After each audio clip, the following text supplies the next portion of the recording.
بسم اللہ الرحمن الرحیم۔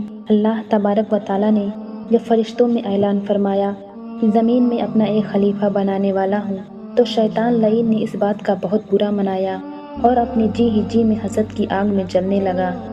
چنانچہ اللہ تعالیٰ نے حضرت آدم علیہ السلام کو پیدا فرما کر فرشتوں کو حکم دیا کہ میرے خلیفہ کے آگے سجدے میں گر جاؤ، تو سب سجدے میں جھک گئے، مگر شیطان لعین اکڑا رہا اور نہ جھکا۔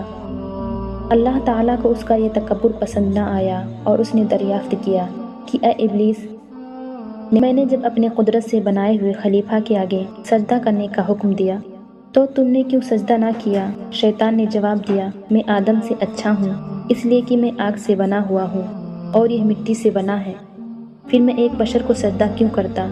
اللہ تعالیٰ نے اس کا یہ رعونت بھرا جواب سنا تو فرمایا، مردود نکل جا میری بارگاہ رحمت سے، جا تو قیامت تک کے لیے مردود و ملعون ہے۔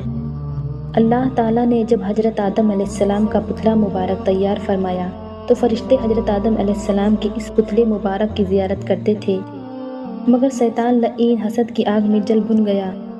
ایک مرتبہ اس مردود نے بہت بغض و کینے میں آ کر حضرت آدم علیہ السلام کے پتلے مبارک پر تھوک دیا۔ یہ تھوک حضرت آدم علیہ السلام کے نافع مبارک کے مقام پر پڑی۔ اللہ تعالیٰ نے حضرت جبرائیل علیہ السلام کو حکم دیا کہ اس جگہ سے اتنی مٹی نکال کر اس مٹی کا کتا بنا دو۔ چنانچہ اس شیطانی تھوک سے ملی ہوئی مٹی کا کتا بنا دیا گیا۔ یہ کتا آدمی سے مانوس اس لیے ہے کہ مٹی حضرت آدم علیہ السلام کی ہے، اور پلید اس لیے ہے کہ تھوک شیطان کی ہے، اور رات کو جاگتا اس لیے ہے کہ ہاتھ اسے جبرائیل کے لگے ہیں۔ شیطان کے تھوکنے سے حضرت آدم علیہ السلام کا کچھ نہیں بگڑا، بلکہ مقام ناب شکم کے لیے وجہ دینت بن گیا۔ اسی طرح اللہ والوں کی بارگاہ میں گستاخی کرنے سے ان اللہ والوں کا کچھ نہیں بگڑتا۔ حضرت آدم علیہ السلام جب جنت سے زمین پر تشریف لائے تو زمین کے جانور آپ کی زیارت کو حاضر ہونے لگے۔ حضرت آدم علیہ السلام ہر جانور کے لیے اس کے لائق دعا فرماتے۔ اسی طرح جنگل کے کچھ ہرن بھی سلام کرنے اور زیارت کی نیت سے حاضر ہوئے۔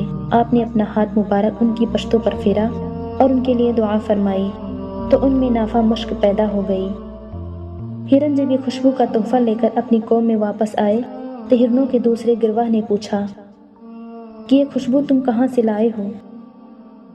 وہ بولے، اللہ کا پیغمبر آدم علیہ السلام جنت سے زمین پر تشریف لائے ہیں، ہم ان کی زیارت کے لیے حاضر ہوئے تھے تو انہوں نے رحمت بھرا اپنا ہاتھ ہماری پشتوں پر پھیرا تو یہ خوشبو پیدا ہو گئی۔ ہرنوں کا دوسرا گروہ بولا، تو پھر ہم بھی جاتے ہیں۔ چنانچہ وہ بھی گئے۔ حضرت آدم علیہ السلام ان کی پشتوں پر بھی ہاتھ پھیرا، مگر ان میں وہ خوشبو پیدا نہ ہوئی، اور وہ جیسے گئے تھے ویسے ہی واپس آ گئے۔ واپس آ کر متعجب ہو کر بولے کہ یہ کیا بات ہے، تم گئے تو خوشبو مل گئی اور ہم گئے تو کچھ نہ ملا۔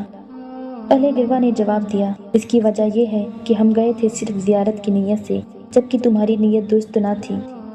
اللہ والوں کے پاس نیک نیتی سے حاضر ہونے میں بہت کچھ ملتا ہے، اور اگر کسی کو کچھ نہ ملے تو اس کی اپنی نیت کا قصور ہوتا ہے۔